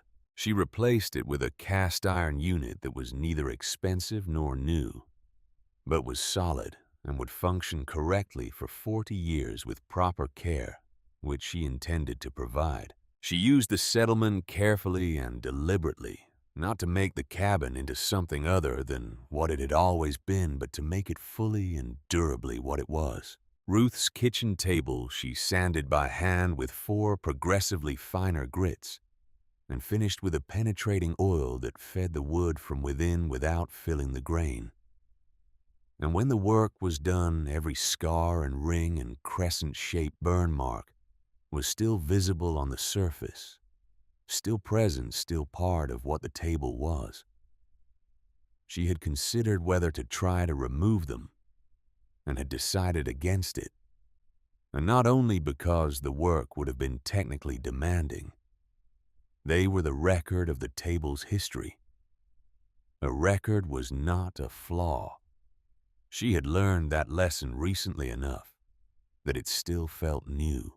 She framed Ruth's letter, the 2 pages of careful handwriting slower at the bottom of the second page, but never losing its steadiness, and hung it beside the south-facing window where the morning light came through most cleanly.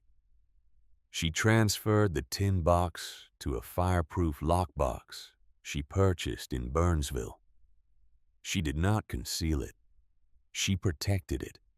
There was a difference between those 2 things that she had come to understand very precisely. By the first frost, the cabin had reliable heat and functioning light, and a kitchen that worked, and a porch that did not shift under her weight. She had established a long work table under the south window, found at an estate sale in Burnsville, solid oak, longer than she strictly needed. Exactly right. And organized along the adjacent wall, the shelves for her drafting tools and reference materials and the instruments she had carried in her car trunk through the whole preceding upheaval. Because some things you do not leave behind, even when you are permitted only 2 suitcases and a cedar chest. On the wall above the work table, she had mounted a county map and begun marking it. Structures she had driven past or been told about. Old buildings being misunderstood or neglected. Things with the specific appearance of places that had been abandoned rather than ruined locations where someone with the appropriate knowledge and the willingness to do the work correctly might accomplish something real and lasting. The calls started arriving before the first frost came. The first was from a neighbor 3 miles up the mountain road with a barn foundation that had been developing a problem for 2 years that he had been unable to identify. Clara went and looked at it and told him what it was and what it required, and he hired her to manage the repair. The second was a couple in Spruce Pine who had purchased an 1890s farmhouse they did not know how to begin addressing. They had been referred to her by Thomas Reed, who had apparently mentioned to someone that he had recently been in contact with a woman who knew how to read old buildings correctly. The third was a shop owner in Burnsville who wanted to convert the rear section of his commercial space into a small residence and needed someone to assess the existing structure and tell him honestly what was possible without dismantling what was working. They did not call Preston Bennett. They called her one morning in late November, almost 8 months after the night she had stood in the rain on Maple Ridge Road with 2 suitcases beside her feet. Clara was at the long work table under the south window with her coffee going cold and a set of hand-drawn plans spread in front of her for the Spruce Pine farmhouse project. The morning light came in at the angle she had not yet grown tired of moving across the floor from east to west, as the sun shifted and reaching the exact place where she had knelt to find the tin box, then continuing past it toward the far wall, changing color as it traveled from the cool, clear white of early morning into the warmer amber of mid-morning. And she had learned to follow it without consciously trying the way you follow the sound of the creek behind the building, absorbing it as a background condition of being in this specific place. The ashes in the grate were still faintly warm from the previous evening. The firewood stacked beside the door was down to the last third of the month's supply and would need to be replenished by the end of the week. Ruth's photograph rested on the shelf above the fireplace, the one Clara had found in the cedar chest, where Ruth was standing in the background of a Maple Ridge Road photograph. From the early years, not posing, not drawing attention to her presence, simply there, watching with the expression of someone who has already understood that what they are looking at is worth recording and has made the deliberate decision to witness it. Clara looked at the photograph for a long moment. She thought about what it had actually required. Not just the courage to fight once the documents were in hand, but the 30 years of quiet and unglamorous preparation that had made the fight possible at all. Ruth had not waited for the crisis before deciding what she believed. She had built the answer before the question fully existed. She had watched the legal system operate long enough to understand what it protected and what it did not. And then she had worked methodically within that understanding on behalf of someone she loved, one document at a time, one preserved receipt at a time, one quietly annotated photograph at a time. She had built the truth into a record because she had known from 30 years of courthouse experience that a record was what would last when nothing else did. That had been enough, more than enough. The phone rang an unfamiliar number, an area code she recognized as Mitchell County, the territory north of Yancey, the range of mountains beyond the mountains she could already see. Clara answered, a man's voice older, carrying the slight tentativeness of someone who is calling a person they know only by reputation and is not entirely certain their reason for calling will be considered sufficient. He had a farmhouse outside Bakersville. Perhaps 80 years old, he said, possibly more. Good bones, he had been told by someone, though he was honest enough to say he was not certain what that meant in practical terms. Someone had given him her name. Clara leaned back in her chair and looked out the south window at the clearing. The trees at the far edge were bare now, the rhododendron still holding its green underneath them. The sky above the ridgeline, the pale, clear, unapologetic blue of a mountain morning in late November. She knew what good bones meant. She had always known from the first afternoon she had stood in the kitchen on Maple Ridge Road and placed her hand flat on the old countertop and understood that the essential structure was still present, even when everything built around it had been neglected or ignored or allowed to deteriorate. Good bones meant that underneath the surface condition, underneath whatever damage, time, and inattention had accumulated, the thing was still holding. It meant that with the right knowledge in the right hands and the genuine willingness to do the work properly and completely, it could be brought back to what it had always been capable of being. "Yes," she said, "I can come and look at it."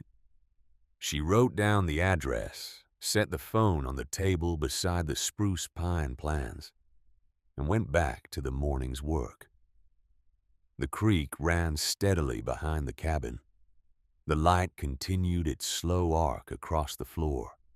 The coffee went cold in the way that coffee goes cold when you are fully absorbed in something and have simply forgotten that it exists. Preston Bennett kept Maple Ridge Road. He kept the front porch she had rebuilt board by board, and the kitchen floor she had chosen tile by tile, and the dogwood tree she had saved on a cold November Saturday, with a treatment she had researched specifically for that purpose, and the amber porch light she had found at a salvage shop in Black Mountain and cleaned every spring because she liked what it did to the evening light. He kept the house that the legal record had always designated as his, and that 31 years of Clara's attention and labor and knowledge had made into something worth the keeping. But he did not keep the truth. He did not keep her name out of the document that mattered most. He did not get to compose the last sentence of her story, or determine the value of her work, or decide what the permanent record would say about who had actually built the thing he was living in.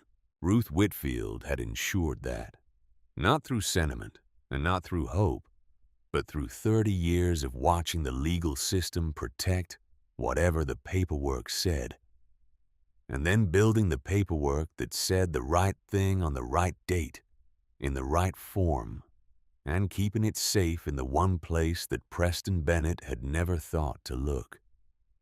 One receipt at a time, one carefully annotated photograph at a time, one notarized page at a time prepared 30 years before it would be needed, and waiting in the dark under a floorboard in a cabin in the mountains. Patient as the mountains themselves, ready for the morning when her granddaughter's hands found the right board and lifted it. Clara did not go back to the house that had taught her to disappear.